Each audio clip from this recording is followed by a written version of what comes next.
What's up, guys? Welcome to Cotswold Hootenanny. It's Wednesday again. I'm Phil Jacob, and we got a bunch of stuff lined up for you. First, we're playing a game called Ultimate Spoons. Then we are measuring popsicle sticks with Steve and Nick, and then Allison is teaching on John 11. So let's make it happen. Go! Let's go! Hey y'all, this week we are playing Ultimate Spoons, and it's a card game. If you've ever played, you get 1, 2, 3, 4 cards, and the goal is to get 1, 2, 3, 4 of a kind. And then once you get 4 of a kind, we're gonna run down to the end of the soccer field to grab a cone, okay? So the trick is though, there's one less cone than there is contestants. So that means each round, someone's gonna be eliminated, okay? So when you get eliminated, 2 things happen. You get some points, which will increase as the game goes on, but you also earn yourself a punishment. So at the end of the game, each person will get a balloon with a mystery something popped over their head, and then they'll get a certain amount of points. So from 100 to 600 points will be the scores, and then we'll add it up from there, and that will determine our winner. So in the chat, go ahead and say who you think is gonna win. Not necessarily who lasts the longest, but which team will get the most points collectively. And if you get it right, you'll get a little treat from your journey completer or a high five, maybe both. So let's go, enjoy. Wait, so we have to get like 4 of like the same number?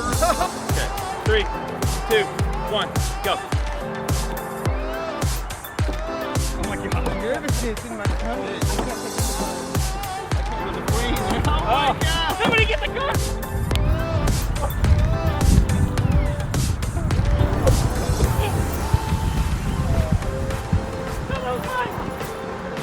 Let's go! The good news is there's no more running. The bad news is what's to come. Sort of. Gotta pass it though.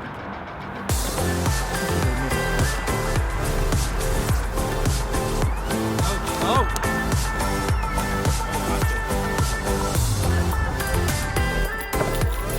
He's gone!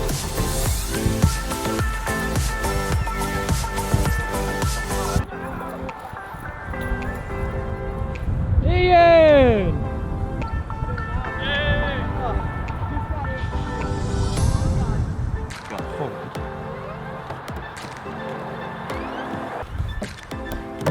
Uh-oh, we got a shark.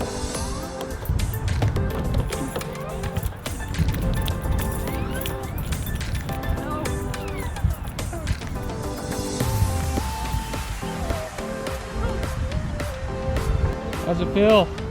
That's good.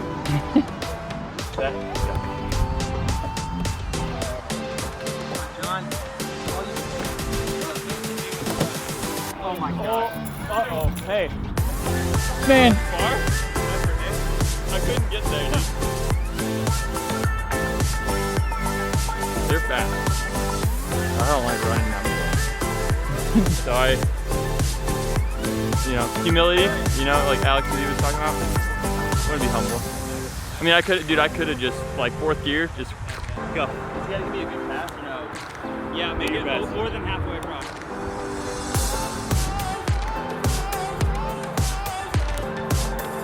Woo! Here we go.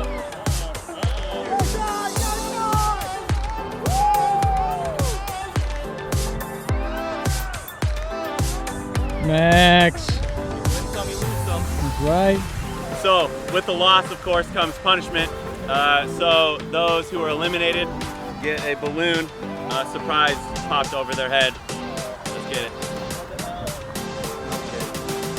Go for the front.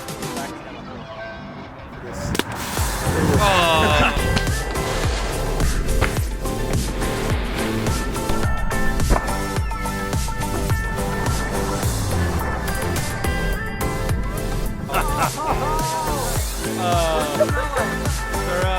It's gonna go down my back.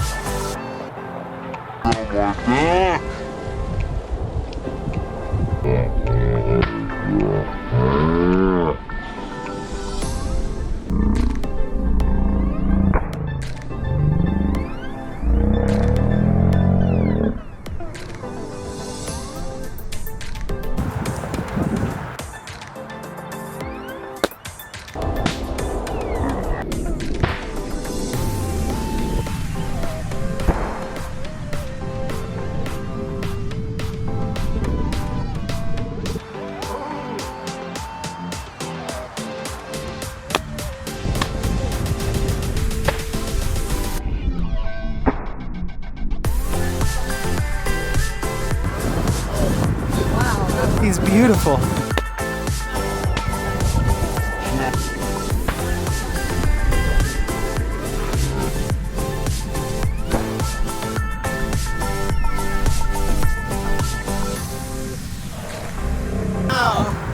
Wunderbar! Now we're gonna cut to Nick and Steve to see how many popsicles they can fit in 6 feet. This week, we're trying to figure out how many popsicle sticks make up 6 feet. And we know popsicles are an awesome summer treat, so in honor of that, Steve and I are gonna be seeing who can eat 10 of these the fastest. He's got bomb pops, I've got ice cream bars, and we're gonna see which one of us can beat the other one in a race. So, let's see how this goes.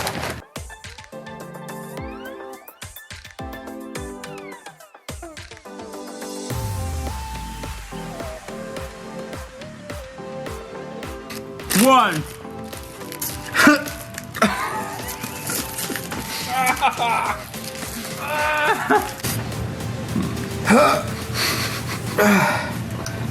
Go it!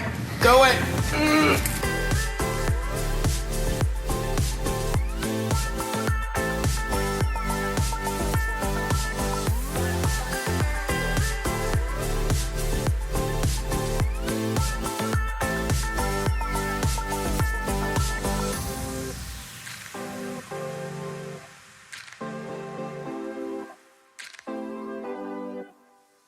And then just pull the popsicle sticks out. Oh, I like the flavor ice. Oh, put it in the comment section. Which popsicle do you like better? Flavor ice or bomb pops? Ooh. Flavor ice, like the ones in the little plastic tubes? They're pretty good.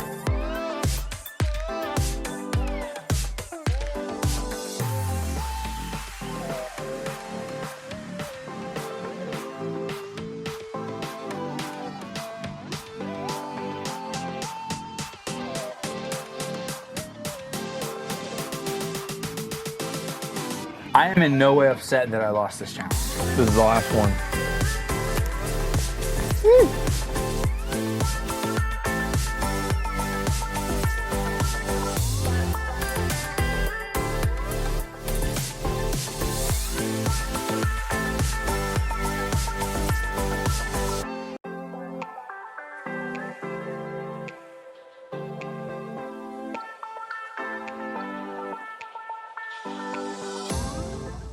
Once Steve's done, that will be 24 ice cream bars and popsicles, minus one because Ian eaten. I don't know how long that was, but let's go see how many of these it takes to make 6 foot. All right, guys, we cleaned off all the popsicle sticks because we wanted to be safe, and now let's see how many it takes to get 6 foot.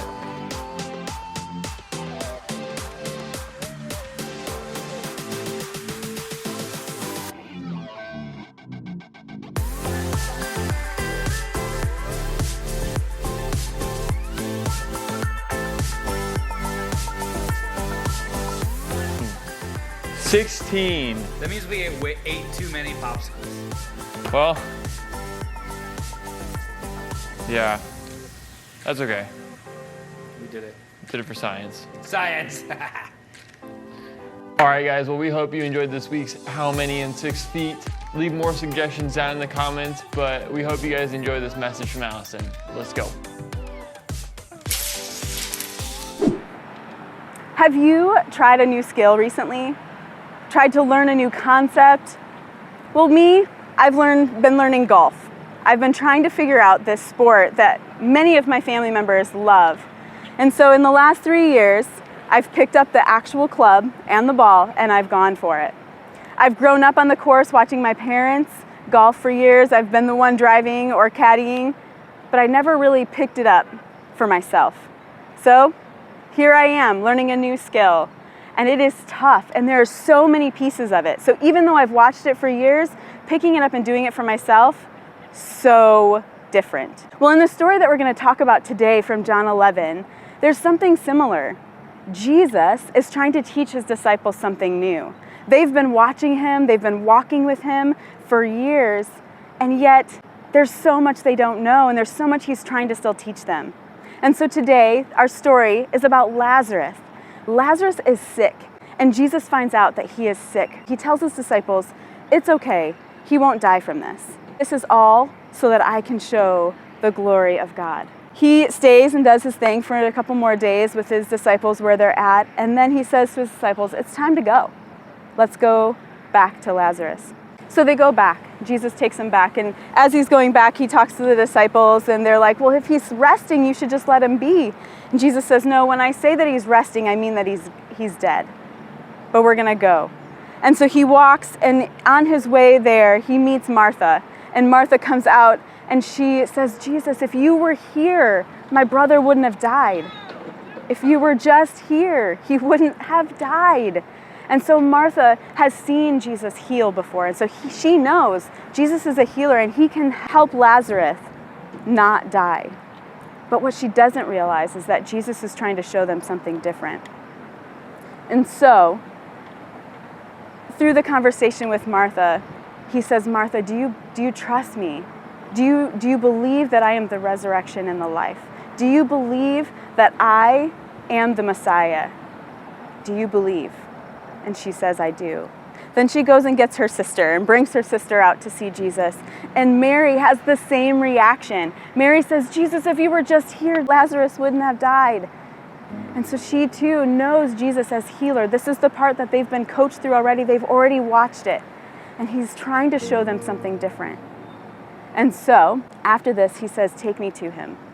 And there's an emotional response. Jesus weeps for his lost friend. And yet he still takes them all to the tomb. And he says, roll it away.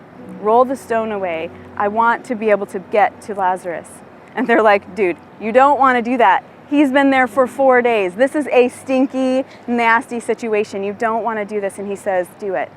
And he prays to God and he says, God, help them see that you are here. Help them see your power in this. And he says, Lazarus, come out. That's all he says. Lazarus, come out. And Lazarus walks out of the tomb. He gets up out of the tomb, 4 days dead, comes out of the tomb. And he's in his grave clothes, so he looks like a mummy coming out of there. And he tells the people, take off those grave clothes and let him go.